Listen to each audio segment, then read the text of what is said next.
બેટરીમાં, તો બધી જગ્યાએ ટૂંકમાં જ્યાં બેટરી શબ્દ આવે ત્યાં મોટે ભાગે કોણ હોય? ડીસી હોય.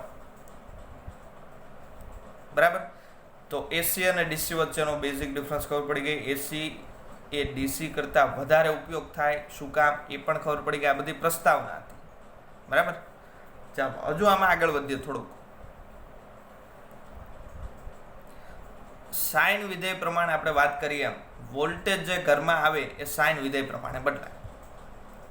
ઇન્ડિયાની અંદર જે વોલ્ટેજ આવે એ લગભગ 220 વોલ્ટથી 230 વોલ્ટ હોય. એટલે ઘરમાં જે પાવર આવે છે એ એસી છે અને કેવો? 220થી 230 વોલ્ટ એ બદલાતો હોય. બરાબર. અને એની આવૃત્તિ સ્મોલ એફ 50 હર્ટ્ઝ હોય. આવૃત્તિ એટલે શું થાય સમજી લો. આવૃત્તિ એટલે 1 સેકન્ડમાં થતા દોલનની સંખ્યા. જો આ અહીંથી શરૂઆત કરો, અહીંથી પાછા એ પોઈન્ટ પર આવો અહીંયા, તો અહીંયા એક દોલન પૂર્ણ કર્યું ગણાય. તો આવા જે ઘરમાં જે પાવર આવે છે એવા કેટલા દોલન કરશે? 1 સેકન્ડની અંદર 50 દોલન કરશે. એટલે 1 સેકન્ડમાં 1 2 3 4 આવા કન્ટિન્યુ કેવા દોલન કરશે? 50. તમે વિચારી શકો આટલો ઝડપથી એ જે વોલ્ટેજ છે અથવા તો પ્રવાહ છે આટલો ઝડપથી બદલાતો હોય કે 1 સેકન્ડમાં એ 50 વખત પ્લસ બનશે, પ્લસ વીએમ, અને 1 સેકન્ડમાં એ 50 વખત માઇનસ વીએમ બનશે. ક્લિયર? તો હું તમને એમ કહું કે ઘરમાં જે વોલ્ટેજ આવે છે એ 1 સેકન્ડમાં કેટલી વખત શૂન્ય બને? તો જુઓ, આ એક દોલન અહીંથી અહીંયા, તો એક દોલન દરમિયાન એ 2 વખત 0 બને. એકવાર અહીંયા બને અને એકવાર અહીંયા બને. બરાબર. આ ગણવાનું નથી કારણ કે આગળના દોલનમાં ગણાઈ જાય. અહીંથી પાછું બીજું દોલન હોય તો 1 વખત 0 અહીંયા, બીજી વખત 0 અહીંયા. એના પછીનું દોલન હોય તો 1 વખત 0 અહીંયા, બીજી વખત અહીંયા 0.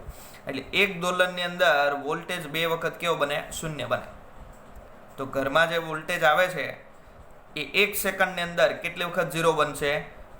50 ગુણ્યા 2 એટલે કે 100 વખત 0 બનશે. ખબર?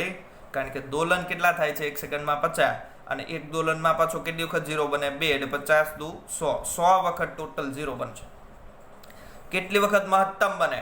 તો મહત્તમ માટે જો એક દોલનની અંદર એક જ વખત મહત્તમ બને.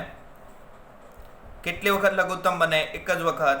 એટલે 1 સેકન્ડની અંદર 50 વખત મહત્તમ બને, 50 વખત લઘુત્તમ બને અને 100 વખત 0 બને. બરાબર. આટલો ઝડપથી એ વોલ્ટેજ બદલાતો હોય અને એને એસી વોલ્ટેજ કહેવાય.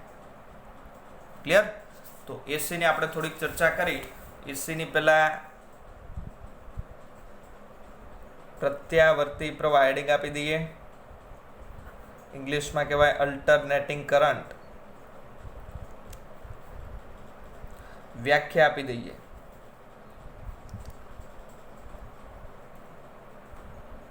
કે જો સપ્લાયમાંથી મળતો વોલ્ટેજ સમય સાથે સાઇન વિધેય પ્રમાણે બદલાશે. સાઇન અથવા કોસ કોઈ પણ લખી શકો. અહીંયા આપણે સાઇનની વાત કરીએ. સાઇન વિધેય અનુસાર બદલાતો હોય તો તેવા વોલ્ટેજને એસી વોલ્ટેજ કહેવાય. AC voltage. ઓકે. એસી ખબર પડી ગઈ. એસી કરતાં ડીસી કેમ વધારે ઉપયોગ થતો નથી એનું પણ આપણે કારણ આપ્યું, પણ એ માત્ર યાદ રાખવાનું છે. બીજી વાત સમજી લો. આ ચેપ્ટરની અંદર ટ્રાન્સફોર્મર શબ્દ આવશે. ટ્રાન્સફોર્મર. ટ્રાન્સફોર્મરની આગળ આપણે વાત કરી દીધી છે. ટ્રાન્સફોર્મરનું કાર્ય શું થાય કે જો તમારી પાસે 12 વોલ્ટ હોય અને એમાંથી તમારે 120 વોલ્ટ કરવા છે, કે પછી તમારી પાસે 200 વોલ્ટ હોય અને એમાંથી તમારે 10 વોલ્ટ કરવા છે, એટલે વોલ્ટેજને વધારવા છે કે વોલ્ટેજને ઘટાડવા છે, તો એના માટે કોઈ એક સાધન મૂકવું પડે અને એ સાધનને આપણે કહીશું ટ્રાન્સફોર્મર. ટ્રાન્સફોર્મર એક પ્રકારનું સાધન છે. શું કરે? વોલ્ટેજને વધારે અથવા ઘટાડે. બરાબર. તો ટ્રાન્સફોર્મર છે 2 પ્રકારના આવે, સ્ટેપ અપ અને સ્ટેપ ડાઉન. નામ પરથી ખબર પડી જાય. સ્ટેપ અપ શું કરતો હશે? વોલ્ટેજ અપ કરતો હશે, વધારતો હશે, અને સ્ટેપ ડાઉન ડાઉન કરતો હશે, ઘટાડતો હશે. ટ્રાન્સફોર્મર છે એ વોલ્ટેજ વધારવા ઘટાડવા માટે વપરાય. ત્રીજા ચેપ્ટરની અંદર આપણે જોયેલું કે પાવર સ્ટેશનમાંથી પાવર જે ઉત્પન્ન થાય એ ડાયરેક્ટ આપણા ઘર સુધી મોકલવામાં આવતો નથી. માની લો કે ત્યાંથી ઉત્પન્ન થયેલો પાવર છે એ 200 વોલ્ટ છે, ઘરમાં જોઈએ છે આપણે 230 વોલ્ટ. અહીંથી અહીંયા સુધીનું અંતર એટલે કે પાવર સ્ટેશનથી ઘર સુધીનું અંતર 1,00,000 કિલોમીટર છે. તો 1,00,000 કિલોમીટરનું આપણે જો વાયર લંબાવીએ અને ત્યાં એક છેડેથી 200 વોલ્ટ મોકલીએ તો અહીંયા 230 100 વોલ્ટ નહીં આવે, કારણ કે વચ્ચે વાયરનો અવરોધ વધી જાય. અવરોધનું કામ શું છે? વોલ્ટેજ ખાઈ જાય. વોલ્ટેજ જે છે કન્ઝ્યુમ કરે એટલે વોલ્ટેજ ઘટાડી દે. એટલે ઘરમાં જે વોલ્ટેજ આવે ને 100 વોલ્ટ કરતાં ઓછો આવી જાય, કારણ કે અંતર બહુ મોટું છે, 1,00,000 કિલોમીટર છે. એટલે જે વાયર છે એનો અવરોધ વધી જાય. અવરોધ વધી જાય એટલે વોલ્ટેજ ઘટી જાય. બરાબર? એટલે આને ડાયરેક્ટ તમે 200 વોલ્ટ મોકલી શકો નહીં. એટલે શું કરવાનું? 200 વોલ્ટ પાસે તમારે એક ટ્રાન્સફોર્મર ગોઠવી દેવાનું. અને એ કેવું ગોઠવવાનું? સ્ટેપ અપ પ્રકારનું. એટલે 200 વોલ્ટ છે ને એના બહુ હાઈ વોલ્ટેજમાં ટ્રાન્સફર કરી દે. દાખલા તરીકે 11,000 વોલ્ટમાં કન્વર્ટ કરી દે, તો ખૂબ જ હાઈ વોલ્ટેજ છે એ ત્યાંથી મોકલવામાં આવે. તો આ છેડે આવે ને તો 11,000 વોલ્ટમાંથી થોડો ઘણો ફેર પડી જશે. 11,000માંથી થોડા ઘણા વોલ્ટેજ ઘટી જાય, પણ બહુ લાંબો ફરક પડશે નહીં, કારણ કે આ સાયન્ટિફિકલી પ્રૂવ થઈ ગયેલું છે કે વધારે વોલ્ટેજ જો કોઈ તમે લાઇનમાં મોકલો તો એની અંદર જે અવરોધ છે એ અવરોધ આ વોલ્ટેજને કોઈ વધારે અસર કરશે નહીં. બરાબર? એટલે અહીંયા જે વોલ્ટેજ આવે ઘર સુધી એ 11,000 સમથિંગ આવશે. પછી અહીંયા પાછું બીજું એક ટ્રાન્સફોર્મર મૂકવાનું. એક કઈ પ્રકારનું છે? Step down. તો 11,000માંથી પછી કન્વર્ટ કરી દેશે 230 વોલ્ટમાં, જે આપણે ઘરમાં આપે. એટલે આપણે સોસાયટીની જે કહેવાય ને કે સોસાયટીના ગેટ પર અથવા તો કોઈ પણ જગ્યાએ તમે રસ્તા પર જતા હોય તો ત્યાં પેલા પાવર સ્ટેશન ટાઈપના જેને આપણે ડીપી કહીએ, બરાબર? તો એ ડીપી મૂકેલા હોય તો એ ડીપી એ બીજું કંઈ નથી, એ ટ્રાન્સફોર્મર જ છે. એ શું કરે? વોલ્ટેજને અપ અથવા તો ડાઉન કરે. બરાબર? તો આ જે ટ્રાન્સફોર્મર છે વોલ્ટેજને વધારવા ઘટાડવા માટે વપરાય. એ ટ્રાન્સફોર્મર માત્ર એસીની અંદર જ કામ કરશે, યાદ રાખજો. અલ્ટરનેટિંગ કરંટ એની અંદર જ કામ કરશે, ડીસીમાં કામ આપશે નહીં. ડીસી વોલ્ટેજને તમારે વધારવા કે ઘટાડવો હોય તો એના માટે જે છે એ આપણી પાસે ટેકનિક ખૂબ મોંઘી છે અને આપણે ભણવાની પણ નથી, કારણ કે જનરલ ક્યાંય યુઝ થતો જ નથી વ્યવહારમાં. માત્ર એસીને વધારવા કે ઘટાડવાની જરૂરિયાત પડે એટલે એટલા માટે આપણે ટ્રાન્સફોર્મર બનાવી નાખ્યું છે. અને ટ્રાન્સફોર્મર માત્ર એસીમાં જ કામ આવશે, ડીસીમાં નહીં આવે. એટલે ડીસી જે છે ગનમાં મોસ્ટ ઓફ વપરાતો નથી. ક્લિયર? બીજું, આપણે અહીંયા જે વોલ્ટેજ આવે છે લગભગ 230 વોલ્ટ અને 50 હર્ટ્ઝ આવે છે, પણ અમેરિકામાં 110 વોલ્ટ અને 60 હર્ટ્ઝ આવે છે. યાદ રાખવાનું છે. આમાં કંઈ નવું લોજિક નથી. આના પરથી તમે એવું નહીં વિચારતા કે આપણી કરતાં અમેરિકામાં ઓછો વોલ્ટેજ આવે છે એટલે ત્યાં પંખા ધીમા ફરતા હશે, એવું નથી. એના પંખા એ પ્રકારે બનાવ્યા છે કે 110 વોલ્ટ પર કામ કરે અને 60 હર્ટ્ઝ પર કામ કરે. અને આપણા પંખા અહીંયા આવી રીતે બનાવ્યા છે 230 વોલ્ટ અને 50 હર્ટ્ઝ પર કામ કરે. એટલે એનાથી કોઈ પાવર નબળો છે એવું કહી શકાય નહીં. બંને પાવર સેમ જ છે. બરાબર? એના વોલ્ટેજ ઓછા છે પણ એની સામે એની ફ્રીક્વન્સી વધારે છે. એક સેકન્ડમાં 60 વખત અપડાઉન થયા કરે છે, આપણે 50 વખત થાય છે. બરાબર? ચાલો, તો આ એસી ડીસી વચ્ચેની બેસિક માહિતી. ડીસીને આપણે આવી રીતે બેટરી વડે દર્શાવતા. એક છેડો પ્લસ હોય, બીજો છેડો માઇનસ હોય. આને આપણે ડીસી કહેતા. એસીને કેવી રીતે દર્શાવવાનું? એક રાઉન્ડ અને એની અંદર એક નાગ દર્શાવી દેવાનો, સાપ દર્શાવી દેવાનો. બરાબર? એસ. આ સિમ્બોલ છે તે કોનો છે? એસીનો છે. યાદ રાખજો. બરાબર? આવી રીતે એસ ને આપણે સુવડાવી દેવાનો.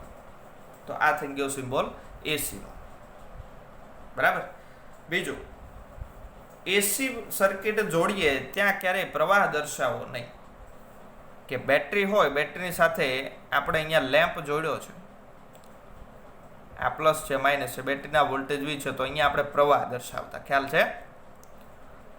પણ જો એસીની સાથે લેમ્પ જોડ્યો હોય એટલે આવી રીતે હોય તો અહીંયા સર્કિટની અંદર ક્યારે આપણે પ્રવાહ દર્શાવશું નહીં.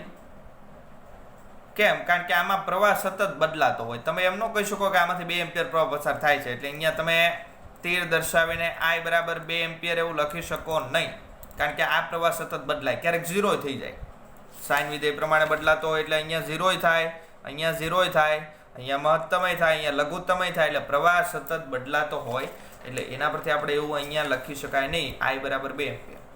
ઓકે, કન્ફ્યુઝમાં નહીં રહેતા. આ માત્ર વોલ્ટેજનો ગ્રાફ નથી, આ પ્રવાહ માટે પણ ગ્રાફ છે, અથવા તો સિગ્નલ માટે પણ આવો જ ગ્રાફ આવે. બરાબર, એટલે કોઈ કન્ફ્યુઝનમાં રહેવું નહીં. આ વોલ્ટેજ માટે દર્શાવ્યો છે, પણ પ્રવાહ માટે પણ સેમ આવો ગ્રાફ આવે, અને સિગ્નલ માટે પણ આવો આવે.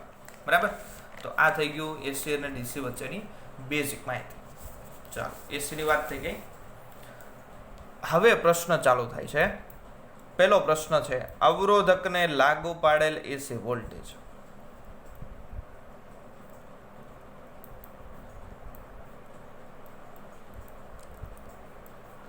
અવરોધક એવો શબ્દ વાપર્યો છે. અવરોધક આપણે તો ભણ્યા છીએ અવરોધ. અવરોધ આને કહેવાય, અવરોધ આર. બરાબર, હવે અવરોધ છે ને એ કોઈ સાધન નથી, અવરોધ એક રાશિ છે. સાધનનું નામ બોલાય ને તો એને અવરોધક કહેવાય, કે અવરોધક સાધન છે અને એની સાથે સંકળાયેલી રાશિ કોણ? અવરોધ. ખબર પડી? લેમ્પ એ સાધન છે, અને લેમ્પ શું આપે? પ્રકાશ. બરાબર, તો લેમ્પને આપણે પ્રકાશ તરીકે ન બોલાય. એટલે આ શું છે? આ સાધન છે ને, એ સાધનનું નામ છે અવરોધક, પણ એની સાથે સંકળાયેલી રાશિ કોણ? અવરોધ. બરાબર, એટલે અવરોધકને લાગુ પાડેલ એસી વોલ્ટેજની આપણે ચર્ચા કરવાની છે. એટલે કે એક અવરોધ છે આપણી પાસે, અને એની સાથે આપણે એસી સપ્લાય જોડવાનો છે. આકૃતિ બનાવીએ તો આકૃતિ કંઈક આવી બનશે કે આ આપણો એસી સપ્લાય, અને એની સાથે આપણે જોડ્યો છે એક અવરોધ, અને એ અવરોધ છે આર. એસી સપ્લાય એના વોલ્ટેજ અથવા તો ઈએમએફ ઈ જેટલું છે. ઈએમએફ વોલ્ટેજ બંને એક જ વાપરવાનું છે, કોઈ કન્ફ્યુઝન થવું જોઈએ નહીં. બરાબર, તો અહીંયા આપણી પાસે એક આકૃતિમાં દર્શાવ્યા પ્રમાણે આર અવરોધ, આકૃતિમાં દર્શાવ્યા પ્રમાણે આર અવરોધકને, આર અવરોધ ધરાવતા અવરોધકને એવું લખીએ.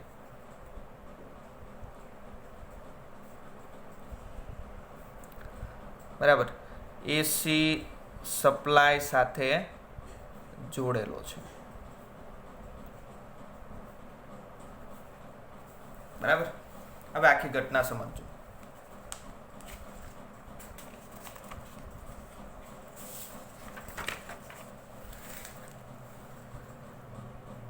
આ એસી સપ્લાય છે, એના બે છેડા ગણી લો. એટલે આના બે છેડા, એક આ પોઈન્ટ ને આ પોઈન્ટ. બરાબર, બે છેડા તરીકે તમે કોઈ પણ બે છેડા, આ બે પોઈન્ટ પણ લખી શકો, આ બે પોઈન્ટ પણ લઈ શકો, આ બે પોઈન્ટ લઈ શકો, આ બે પોઈન્ટ કોઈ પણ બે. પરંતુ એના બે છેડા વચ્ચેના પોઈન્ટ કે જ્યાં માત્ર તાર જ હોય, કોઈ બીજું કોઈ સાધન આવવું જોઈએ નહીં. બરાબર, તો એના બે છેડા વચ્ચે જે વોલ્ટેજ આવે છે એ વોલ્ટેજ આપણને ખબર છે સાઇન વિધેય પ્રમાણે બદલાય. બરાબર, એ વોલ્ટેજ આવી રીતે બદલાતો હોય. બરાબર, તો એ વોલ્ટેજ જે છે એ સમય સાથે સતત બદલાય છે, તો એનું ફિક્સ મૂલ્ય નથી. તો આપણે એવું ન કહી શકીએ કે આના બે છેડા વચ્ચે માત્ર વી વોલ્ટેજ આવે છે અને વી બરાબર 10 વોલ્ટ, એવું ના કહી શકાય. એનું કંઈક સાઇન પ્રમાણેનું ઇક્વેશન બનાવવું પડે. તો સાઇન વિધેય પ્રમાણે બદલાય છે, તો વીનું ઇક્વેશન લખી શકાય વીએમ સાઇન ઓમેગા ટી. આ ક્યાંથી આવ્યું? નવું નથી. એસી જનરેટર ગયા ચેપ્ટરમાં ભણ્યા તો ત્યાં આપણે છેલ્લે સમીકરણ સાબિત કર્યું હતું. એસી જનરેટરમાંથી જે વોલ્ટેજ અથવા તો ઈએમએફ મળે તો E0 સાઇન ઓમેગા ટી, જ્યાં E0 એટલે શું કહેતા? ઈએમએફનું મહત્તમ મૂલ્ય કહેતા ને, મહત્તમ ઈએમએફ. તો એ વખતે પણ વાત કરી ઈએમએફનો વોલ્ટેજ બંને એક જ છે, તો અહીંયા ઈની જગ્યાએ તમે વી લખો, E0 ની જગ્યાએ V0 લખો, સાઇન ઓમેગા ટી આ મહત્તમ વોલ્ટેજ છે, અને વીએમ પણ દર્શાવી શકાય વીએમ સાઇન ઓમેગા ટી. તો આવી ગયું પાછું અહીંયા એ એસી વોલ્ટેજ જ ઉત્પન્ન કરતું હતું જનરેટર, અને આ આપણે જનરેટર જ ગણી લ્યો. અહીંયા આપણે સપ્લાય નામ આપ્યું છે, સ્ત્રોત નામ આપ્યું છે. બરાબર, તો એસી સપ્લાય ના બે છેડા વચ્ચે જે વોલ્ટેજ આવે છે સાઇન વિધેય પ્રમાણે બદલાય છે, તો એને આપણે લખી શકાય વી બરાબર વીએમ સાઇન ઓમેગા ટી. જો કોસ વિધેય પ્રમાણે બદલાતો હોય તો વીએમ કોસ ઓમેગા ટી લખી શકાય. એમાં કંઈ નવું નથી, સાઇનની જગ્યાએ કોસ કરી નાખવાના. બરાબર, કોસની આપણે હમણાં ચર્ચા કરવાની નથી, સાઇનની માત્ર વાત કરવાની છે. એટલે વી બરાબર વીએમ સાઇન ઓમેગા ટી એવું લખી શકાય. ચાલો, એની અંદર ઓમેગા, ઓમેગા એટલે કોણીય આવૃત્તિ, શબ્દ નવો નથી, આગળ આવી ગયો છે. ટી એટલે સમય, સાઇન તો ઓળખો છો, વી